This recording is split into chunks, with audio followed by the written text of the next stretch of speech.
nós temos acompanhado no curtíssimo prazo uma certa redução nas escalas de abates para bovinos nas principais praças produtoras do país.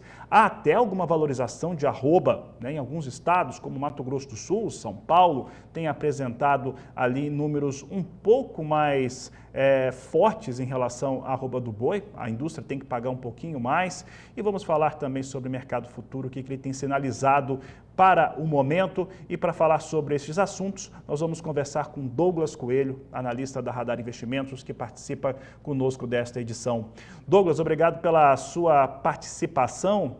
E, Douglas, como que o mercado tem se comportado? Que a gente tem visto um volume de abates intenso, exportações agora, as parciais de abril, mostrando a toda semana que vai registrar um recorde, né, que o volume está muito intenso. Parece que reduziu um pouco a participação de fêmeas e, no momento, o pecuarista ele tem ali uma capacidade de negociar porque ele tem pastagem, tem pasto, e isso tem feito com que as escalas reduzam e a oferta hoje pelo boi, né, aquilo que se precifica, fica um pouquinho melhor. Como é que isso tem ocorrido? Como é que você tem avaliado esse momento? Boa tarde, seja bem-vindo. Muito boa tarde, Fabiano. Muito boa tarde a todos os amigos que nos assistem. É sempre um prazer falar com vocês. Exatamente, sua entrada foi bem pertinente. A gente viu que as escalas de abate têm evoluído a conta-gotas, com alguma dificuldade em boa parte das praças do Centro-Sul brasileiro nos últimos dias. A gente até teve, na semana anterior, na retrasada, uma frequência até maior de 235, com a indústria tentando preencher um pouco mais essas operações. Hoje a gente tem em São Paulo os 230 como o preço mais frequente aqui dos nossos levantamentos, das nossas pesquisas de mercado, mas é fato que a indústria está com uma margem interessante. Como você bem colocou no início, as exportações estão surpreendendo positivamente também em abril, surpreenderam positivamente em janeiro, em fevereiro, em março, e não está sendo diferente em abril. A gente deve ter um volume aí relativamente bem acima do que a gente viu em 2023, cerca de 70, 75, 60. Claro que naquele período do ano anterior a gente tinha um cenário que a gente estava acabando de sair de uma crise com a China, com aquele imbróglio, né, da suspeita de casos de vaca louca típica, então a base era fraca, mas é fato que a gente tem agora bons volumes exportados, um patamar de dólar acima do que a gente via nas semanas anteriores. Também isso ajuda a conversão, né, do preço em reais por tonelada exportada.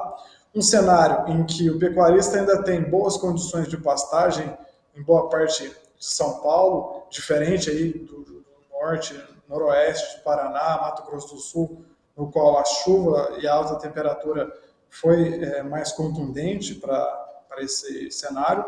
Mas sim, o pecuarista está conseguindo vender a conta-gotas, a própria evolução das escalas mostra isso também, tem evoluído a conta-gotas, mas ainda tem alguma água para passar debaixo da ponte, né? A gente ainda não teve aqueles dias de menor período de luz, aqueles dias de menor temperatura, de redução da qualidade das pastagens, e quando isso ocorre, realmente o pecuarista fica numa saia justa. Ou ele suplementa esse animal ou ele acaba vendendo, né, para a indústria. Então, pode haver sim uma pressão nas próximas semanas, mas o que a gente vê, por enquanto, é um mercado físico bem travado, a conta-gotas, o pecuarista vendendo só quando necessário. Douglas, e a gente deve ter um momento em que a redução da luz solar, também a redução das precipitações de chuvas, ela vem a ocorrer. Pelo que a gente tem visto pelo mapeamento, Centro-Sul começa a enfrentar essa situação entre o final de maio e começo de junho. Nós vamos ver, provavelmente, uma quantidade de pastagem ficando menor, ficando mais escassa. E aí nós vamos ter também uma oferta, porque não vai dar para segurar esses bovinos na pastagem mais, porque a pastagem vai estar menor, vai começar a ir para o abate. Então, esse é um movimento natural e a gente deve ver também uma descida nesses valores que estão se recuperando agora. Mas em relação a um outro fator que acaba trazendo também pressão sobre a arroba do boi, que eu chamo a arroba da vaca. Nós tivemos, nos primeiros meses do ano, fortes abates, volumes realmente muito grandes de abates no Brasil e com uma participação de fêmeas também muito grande. Neste momento, no mês de abril, a gente está vendo aí um abate muito grande, a participação de fêmeas é constante, mas aparentemente, pelo menos as parciais da indústria com inspeção federal, aparentemente está reduzida a participação dessas fêmeas. Nós podemos ver um impacto menor quando a gente tiver esses bois já saindo do pasto, que o final da safra de pastagem do Brasil, houve uma espécie de antecipação da matança de fêmeas, Douglas? Sim, nossa resposta é sim. Quando a gente olha para 2023, a gente já teve uma participação relevante de matrizes no primeiro trimestre. E por que no primeiro trimestre, né? Porque é o trimestre no qual é passada a régua no rebanho daquela estação de monta, as fêmeas que têm baixo índice de prenhez são abatidas, ou seja, acontece um melhoramento, né? Uma seleção por fêmeas que emprenham durante esse período, então o primeiro trimestre é bem clássico para o abate de fêmeas. E não só no primeiro trimestre, mas também no primeiro trimestre de 24 desse ano, a gente viu uma participação relevante de fêmeas nos abates. Seria natural a gente ver uma redução ao longo dos próximos meses, inclusive também em maio e junho, até olhando para o final de 2024. Possivelmente a gente está passando numa fase final do ciclo de baixa da pecuária, no qual os pecuaristas abatem as matrizes, né?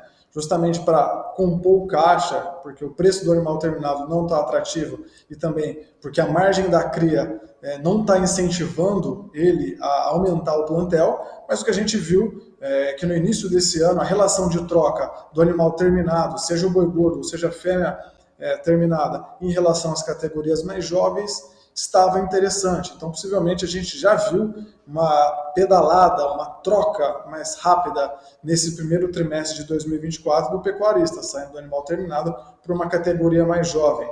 Então, parte dessa desova de animais terminados que a gente esperaria, né, em tese tem para acontecer ainda nos próximos 2 meses, já foi feita parcialmente por aqueles pecuaristas que têm uma alta tecnologia, que acompanham a sua rentabilidade na vírgula. Então, possivelmente, essa pressão de safra deve ser olhada com cuidado.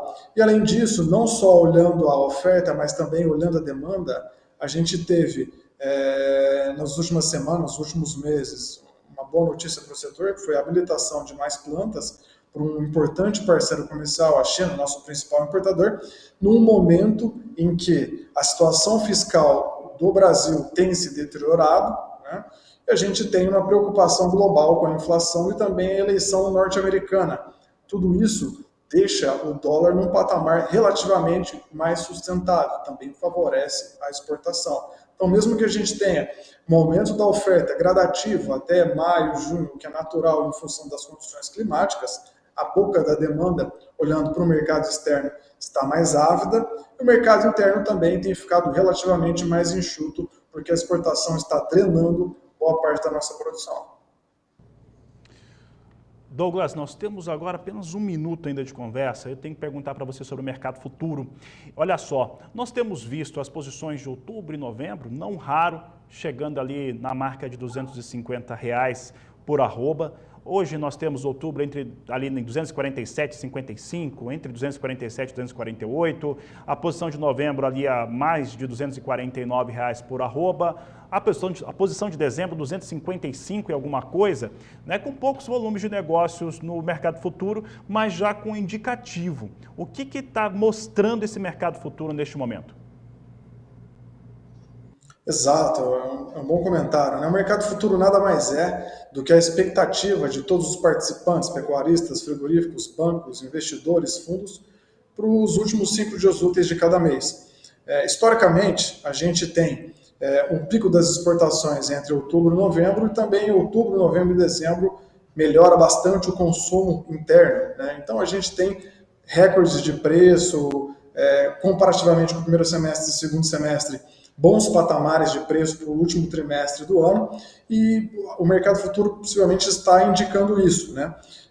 A gente está saindo de uma fase de baixa da pecuária agora, apesar de a gente estar também num ótimo momento quando a gente olha para o confinamento para o segundo semestre. Por que um ótimo momento? Porque a gente tem bons preços olhando para o mercado futuro, né, novembro, dezembro, agosto, setembro, né, com o preço do grão, da dieta, do confinamento, relativamente comportado, pressionado agora. Então a gente olha para o mercado futuro com bons patamares de preço e um custo de dieta comportado. Então a gente está entrando para o segundo semestre, entrando para o momento em que o pecuarista toma aquela decisão de confinar ou não, no momento em que as projeções para a margem, quando a gente olha para a trava de preço futuro e os custos com a dieta, é bem interessante.